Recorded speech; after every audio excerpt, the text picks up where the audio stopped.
Meriza Lestari. Saya dari Natal.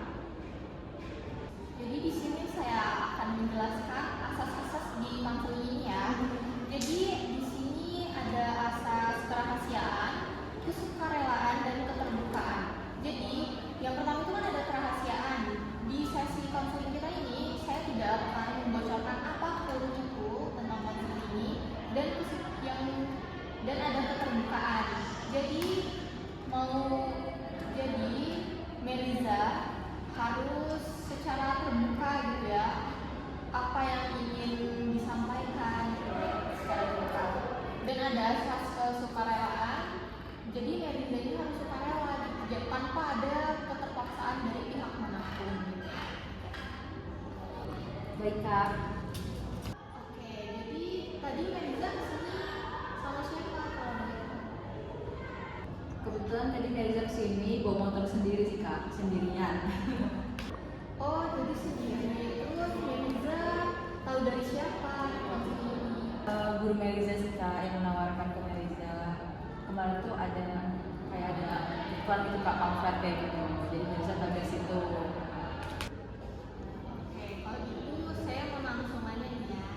Jadi kenapa Meriza mau ke konseling ini? Jadi gini loh Kak, nilai ujian aku tuh jelek gitu Kak, jauh di bawah teman-teman, jauh banget. Jadi itu kayak aku ngerasa nggak bisa apa-apa lagi gitu kan, dari nilai aja nilainya udah jelek. Jadi apa yang biasanya kamu lakuin gitu sebelum ujian kemarin, dan apa ada hal tertentu yang Meriza lakuin sebelumnya itu yang bisa mengubah hasil? Kayaknya sih yang mempengaruhi nilai aku jelek itu karena aku suka belajar itu sih Kak. Jadi tuh kayak misalkan besok ujian nih, nah malamnya itu aku baru belajar gitu. Oh, jadi kamu ngerasa nilai ujian kamu itu kurang karena kamu tuh kurang persiapan buat ujian ya? Iya Kak, betul banget kayak gitu loh menurut aku sih ya Kak. Jadi dari yang kakak dengar nih, kamu tuh ngerasa kecewa banget ya sama diri kamu sendiri. Aku merasa kecewa banget, terus tuh kayak aku tuh sekarang udah nggak ada semangat lagi buat melakukan banyak hal karena kayak aku ngerasa aku udah nggak bisa ngapa-ngapain lagi, udah nggak bisa apa-apa lagi. Kalau aku ngelakuin sesuatu tuh bakal bisa aja hasilnya kayak gitu sih Kak. Gimana kalau kamu tuh coba mengubah cara belajar kamu, misalnya dengan membuat jadwal belajarnya ya, jadwal belajarnya itu lebih teratur dan jadi lebih teratur. Jadi menurut kamu bisa nggak ngelakuin itu? Bisa sih Kak, aku juga ngerasa kayaknya nilai aku bakalan lebih baik kayak gitu ya Kak. Karena udah buat jadwal, teratur, juga schedule gitu kan. Tapi Kak, kenapa ya aku tuh selalu ngerasa pasti aku nanti gagal lagi gitu. Walaupun udah aku persiapan buat jadwal, udah dan lain-lain gitu lah, udah belajar sesuatu, tapi aku ngerasa kayaknya aku bakal gagal lagi deh. Oke, jadi bisa nggak sih ceritain lebih detail tentang perasaan Meriza ketika gagal itu, dan gimana rasanya perasaannya itu pas muncul gitu? Ya kayak contohnya pas waktu kemarin Kak, mulai ujian aku tuh keluar ya, ngebagiin. Nah, terus aku lihat dong nilai aku kok buruk banget gitu. Terus aku lihat teman-teman aku, ternyata itu nilai aku tuh termasuk yang jauh gitu Kak di bawah mereka. Nah, di situ tuh aku merasa sedih, kecewa, terus kayak merasa gagal banget gitu loh Kak. Kenapa sih nilai aku nggak bisa lebih tinggi lagi gitu? Jadi setidaknya walaupun nggak yang lebih tinggi di kelas, tapi aku bisa menyamakan mereka gitu Kak. Oke, jadi ketika Meriza berpikir hal itu, apa pikiran negatif Meriza yang sering muncul di pikiran Meriza? Ya aku merasa kayaknya aku nggak pintar dan juga apa mungkin aku kurang berusaha ya, kayak gitu ya Kak. Jadi gimana pikiran Meriza saat pikiran itu terus berulang?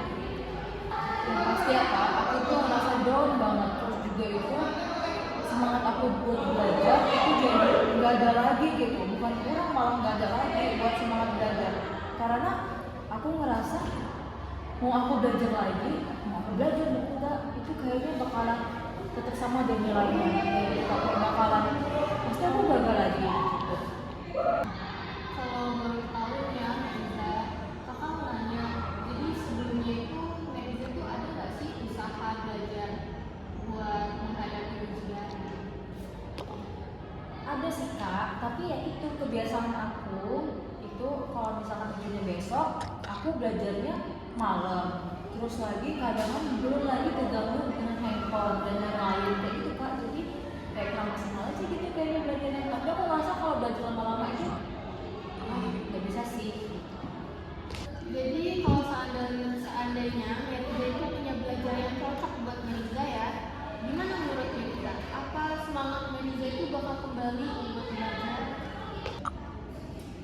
Mungkin ya kak ya, kalau ada cara yang gampang gitu kayak menghafal yang gampang, cara mengerjakan nilai ujian yang gampang gitu, mungkin aku lebih semangat gitu buat belajar. Jadi ketika menghadapi ujian, aku nggak yang terlalu belajarnya itu nggak terlalu yang kayak misalkan malam baru belajar terus kayak gini ujian gitu loh kak. Jadi bagus banget ya, artinya Neza itu masih punya keinginan buat berubah. Menurut Neza, hal kecil apa yang bisa Neza coba minggu ini supaya belajar Neza itu lebih efektif? Mungkin aku mau coba buat belajar lebih awal ya kak ya, jadi nggak yang dadakan kayak gitu. Jadi kalau misalkan besok tuh tahu ujian, aku udah jauh-jauh hari itu aku udah cari-cari materi, udah belajar sedikit demi sedikit, dan juga aku juga berusaha buat menghindari handphone dari tempat aku belajar seperti itu kak. Oke, jadi Neza, kamu di sini kamu akan mencoba gitu ya belajar itu setiap hari dan itu 30 menit. Jadi kamu belajar itu tidak hanya menunggu gitu ya, kamu belajar itu nggak menunggu saat mau ujian aja. Jadi setiap hari kamu belajar, luangkan waktu kamu itu 30 menit aja buat belajar dan kamu menghindari HP gitu ya. Oke kak, di sini nanti aku bakalan coba buat belajar apa kakak omongin tadi itu ya. Kalau setiap harinya itu belajar minimal 30 menit, dan juga nanti aku bakal menghindari handphone gitu, tahan-tahan buat ketika belajar nggak terlalu konek handphone dan jauhin handphone dari meja belajar aku.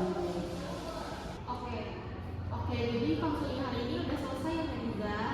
Kakak mau nanya nih, apa sih yang kamu dapat dari sesi konseling ini? Oke kak, terima kasih banyak. Tadi aku udah dapet beberapa hal nih yang bisa aku jadiin bahan evaluasi. Kayaknya tadi aku disuruh belajar setiap harinya minimal 30 menit. Terus itu menghindari handphone. Terus juga itu aku disuruh nggak boleh takut gagal, karena setiap kalau kita mau berusaha itu pasti kita bakal dapat nilai yang lebih baik. Bahwasannya kalau mau ujian itu belajar jangan dadakan. Jadi karena kalau belajar dadakan itu bisa mempengaruhi nilai ujian. Mungkin itu sih kak yang aku dapetin dari sesi konseling ini. Terima kasih ya Neza sudah membuka dari sesi konseling hari ini ya. Kakak itu senang banget kamu udah mulai melihat kemungkinan untuk memperbaiki cara belajar kamu. Jadi ingat ya, gagal sekali itu bukan berarti kamu akan gagal selamanya. Mungkin itu saja ya sesi konseling kita hari ini. Saya ucapkan terima kasih sebanyak-banyaknya ke kamu. Baik kak, Neriza juga ngucapin terima kasih banyak ke kakak karena udah mau dengerin semua curhatan Neriza, udah ngasih latihan-latihan, juga udah ngasih beberapa saran yang baik banget, yang bagus banget buat Neriza bisa belajar supaya nilai Neriza itu